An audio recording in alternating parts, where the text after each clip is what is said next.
শুরু হচ্ছে আজকের গল্প ভাগের মা, কলমে মাধবী ভট্টাচার্য। সেই কখন দুখানা রুটি আর একটুখানি আলুর তরকারি খেয়েছিলেন। কে জানে কত বেলা হয়েছে, বয়স হয়েছে, বেলা ঠাউর করতে পারেন না। খিদের চোটে পেটে যেন আগুন জ্বলছে, কিন্তু তাকে এখনো কেউ খেতে দিল না। গতকাল তো মনে হচ্ছে বড় ছেলে খেতে দিয়েছিল, আজ কি তবে মেজ ছেলের পালা? ঠিক নিশ্চিত হতে পারেন না ননিবালা। ছোট্ট উঠোনটা ঘিরে তিনদিকে তিনটে দোচালা বাড়ি, বড়, মেজ আর ছোটর। তিনি থাকেন ছোট ছেলের সাথে, যদিও বাড়িতে কখন থাকে মনে করতে পারেন না। কোন ভোরে উঠে বেরিয়ে যায়, ফেরে অনেক রাতে। কোথায় যেন ড্রাইভারের কাজ করে। সে বাড়ি থাকলে মায়ের দিকে নজর দিতে পারে, নইলে সারা সপ্তাহ মাকে দেখার সময় কই তার। খিদের জ্বালা সহ্য করতে না পেরে ননিবালা বিছানায় শুয়েই হাঁক পারতে চেষ্টা করেন। বলি, এ বাড়ির সবাই কি মরেছে নাকি গো? খিদেই যে চোখে অন্ধকার দেখছি, কেউ কি খেতে দিবে না? মেজবউ মন দিয়ে মাংস কষাচ্ছিল। শাশুড়ির বিলাপ কানে যেতেই তেলে বেগুনে জ্বলে উঠল। ভালো করে নড়তে চড়তে পারে না, তবু বুড়ির গলার জোর দেখো। যেই মাংসের গন্ধ নাকে গেছে অমনি হাঁক পাড়তে লেগেছে। সব দাঁত নড়ে গেছে, তবু মাংস চিবানো যায় না। খুন্তি দিয়ে কড়াইতে ঘটাং ঘটাং আওয়াজ করে মাংস কষাতে থাকে সে। কারোর সাড়া না পেয়ে ননিবালা আবার চেঁচান, কই গো, আমারে খেতে দাও। মাংসের গন্ধে তার প্রাণ আনচান করে। গরম ভাত আর মাংসের ঝোলের কথা ভেবে জিভে জল ভরে যায়। শুরুত করে জিভের জলটা টেনে নেন। নড়ে যাওয়া দাঁতে মাংস চিবোতে পারেন না, তবু খেতে যে বড় ইচ্ছে হয়। মেজবউ গজগজ করে, বয়সের গাছ পাথর নেই, তবু নোলা যায় না। বাপের জন্মে এমন দেখিনি বাপু। ননিবালার চেঁচানো বন্ধ হয় না। বলি, সবাইকে একসাথে কালা হয়ে গেছে, বলছে যে খিদে পেয়েছে, খেতে দিবেনি। বড় বউ সবে ছেলেদের খেতে দিয়েছে। শাশুড়ির গলা শুনে চেঁচিয়ে উঠল, একটু সবুর করতে পারো না তুমি? এত চেঁচাও কেন? দিচ্ছি, খেতে দিচ্ছি, চুপ করে বসো দেখিনি। বসেই তো আছেন, চলাফেরা করতে কষ্ট হয় খুব। বেশিরভাগ সময় শুয়েই থাকেন। এখন ঘরের দাওয়াতে মাদুর পেতে শুয়ে আছেন। খিদে শুয়ে নিতে নিতে তার মনে পড়ে ফেলে আসা দিনগুলো। স্বামীর রোজগার খুব বেশি না হলেও খাওয়া দাওয়ার অভাব ছিল না। হঠাৎ দুদিনের জ্বরে মানুষটা চলে যেতে অথই জলে পড়েছিলেন 3 ছেলেকে নিয়ে। স্বামীর সঞ্চয় কিছুই ছিল না। সে এক কষ্টের দিন গেছে। কোনোদিন খাওয়া জুটেছে তো কোনোদিন না।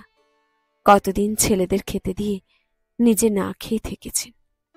ধীরে ধীরে ছেলেরা বড় হলো, রোজগার করতে শুরু করল। সুখের দিনগুলো ফিরে এলো আবার। বড় বৌমা আর মেজ বৌমাকে নিয়ে এলেন ঘরে। ভালোই ছিলেন, কিন্তু ধীরে ধীরে শরীর জবাব দিচ্ছিল। আগের মতো কাজকর্ম করতে পারতেন না। তারপর তো চলাফেরা করতে কত কষ্ট। বউয়েরাও মুখ ফিরিয়ে নিল অকেজো অসুস্থ শাশুড়ির থেকে। বড় বউ খাবার নিয়ে এসেছে। থালাটা ঠক করে নামিয়ে রেখে মুখ ঝামটা দিতে ভুলে না সে। এত খিদে পায় কেন তোমার? পেট নাকি জ্বালা? বুঝি না বাপু। না, এখন খেয়ে উদ্ধার করো দেখি। অপমান সহ্য হয় না ননিবালার।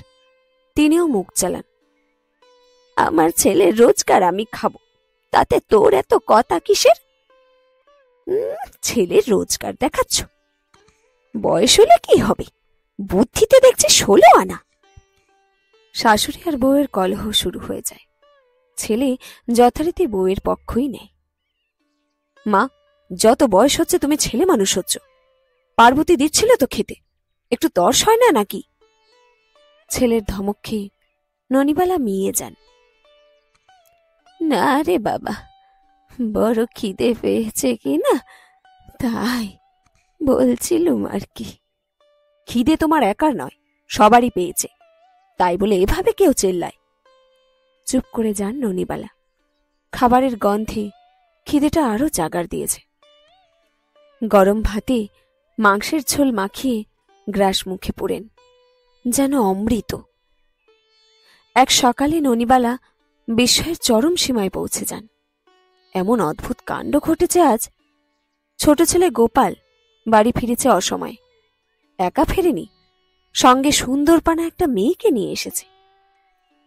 মেয়েটাকে নাকি মন্দিরে বিয়ে করে এনেছে। ওটা গোপালের বউ। তাহলে এখন থেকে গোপালও পর হল। লাল শাড়ির ঘোমটাটা মুখে ফেলে কোমরে আঁচল গুজেছে মেনকা। ঘর দৌড়ের যা অবস্থা, ওকেই সব ঠিক করতে হবে। বড় দুই যা ভাসুরেরা একবার দেখা দিয়ে নিজেদের ঘরে সেই যে ঢুকেছেন, আর এদিক পানে আসেননি। বুড়ি শাশুড়ি এখনো বিহবল চোখে দাওয়ায় বসে আছেন। ছেলে না বলে বিয়ে করে ফেলেছে, এটা হজম করতে পারছেন না হয়তো। হুট করে বিয়েটা না করে উপায় বা কি ছিল? 10 ক্লাস পাশ করে ঘরে বসেছিল অনেকদিন। কিছু টাকার লোভে ইদানিং মামা আর মামিরা উঠে পড়ে লেগেছিলেন এক দুজো বিয়ে দিতে। গোপাল সময় মতো উদ্ধার না করলে মেনকার কপালে অশেষ দুঃখ লেখা ছিল। গোপালের সঙ্গে ওর পরিচয় বছর 2 ধরে। ভর দুপুরবেলা, মাথার ওপরে চড়া রোদ। এর মধ্যেই মেনকা সব ঝাড় দিয়ে পরিষ্কার করে নিল। ঘরের বিছানাপত্রে কেমন গন্ধ, বহুদিন ধোয়া হয়নি বোধহয়। সব বের করে রোদে দিল। আপাতত রোদ পাক, কাল থেকে কাঁচা ধোয়ার কাজে লাগবে।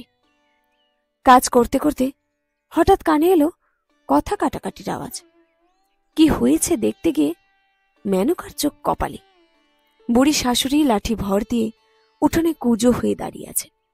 মেজোজা চেঁচাচ্ছে, ছেলে বউ নিয়ে এসেছে, তবু খাবার কথা ঠিক মনে আছে। এত খিদে কোথা থেকে আসে বাপু কে জানে। পৃথিবী একদিকে তো খিদে আর একদিকে। বলছি এখনো রান্না হয়নি আমার, হলে তো খেতে দেব। তোর ছেলেরা খাচ্ছে আমি দেখতে পেয়েছি, কেন মিছে কথা কইছিস বলতো?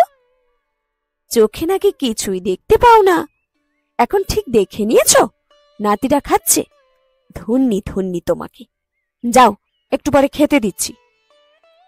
এক্ষুনি দে, খিদে পেয়েছে আমার। খিদে খিদে খিদে, মরো গিয়ে তুমি। মেনকা হতভম্ব হয়ে দাঁড়িয়েছিল। গোপাল যে কখন এসে দাঁড়িয়েছিল পাশে, বলল, অবাক হলে নাকি? এ তো নিত্যদিনের ঘটনা। বরদার মেজদা পালা করে মাকে খাওয়ায়, তাও কত অবহেলায়। একটু মায়ের যত্ন করে না ওরা, নেমো খারাপ। বলি, তুমি করো? মেনকা ঘুরে তাকিয়েছে। কি কি বলছো? গোপাল হকচকিয়ে গেছে। মায়ের যত্ন? গোপাল আমতা আমতা করে বলল, আমি তো ঘরেই থাকি না। মেনকা জবাব দিল না। নিজের বুড়ি দিদিমার কথা মনে পড়ছে ওর। মামিরা বড্ড কষ্ট দেয় দিদিমাকে। আস্তে আস্তে শাশুড়ি মায়ের পাশে গিয়ে দাঁড়ালো সে। মৃদু গলায় মেজোজাকে বলল, আজ থেকে তোমাদের আর ওনাকে খেতে দিতে হবে না দিদি। আমরা যা খাবো মাও তাই খাবেন আমাদের সাথে। মেজোজা বোধহয় এতটা আশা করেনি। প্রথমে সে থমকে গেল, তারপর বলল, এসেই যে বড় বড় কথা শোনাচ্ছ। এতদিন কিন্তু আমরাই খেতে দিয়েছি। এতদিন দিয়েছ, আজ থেকে আর দিতে হবে না। আমরাও দেখব কতদিন তোমার এ দরদ থাকে। মেনকা কথা না বাড়িয়ে শাশুড়ি মায়ের হাত ধরে টেনে নিয়ে ঘরের দাওয়ায় এসে বসিয়ে দিল। একটু বসো দেখি, আমি রান্না করব, তাই খাবে তুমি। ননিবালা অবাক হয়ে তাকিয়ে থাকেন সুন্দরপানা মেয়েটির দিকে। ও রান্না করে খাওয়াবে? বিশ্বাস হয় না তার। মেনকা গোপালকে তাড়া দিল। বলি, বাজার করে নিয়ে এসো শিগগির। চাল, ডাল, আলু, পেঁয়াজ এগুলো আনলেই হবে। আজকের দিনটা খিচুড়ি করিনি, কাল থেকে ভালো করে রান্না করব। একটু হেসে শাশুড়ি মায়ের দিকে তাকালো সে। কি গো মা, আজ খিচুড়ি খেলে চলবে তো? ননিবালা ফ্যাল ফ্যাল করে তাকিয়ে থাকেন। কতদিন পর এত মায়া ভরা গলায় কথা বলছে কেউ। আজ থেকে তবে খিদে নিয়ে আর ভাবতে হবে না। ছেলেদের ভাগের মা তার এক মেয়েকে জড়িয়ে ধরে শেষ বয়সের অবলম্বন খুঁজে নিতে চান আকুল হয়ে। শেষ হলো আজকের গল্প ভাগের মা। কলমে মাধবী ভট্টাচার্য।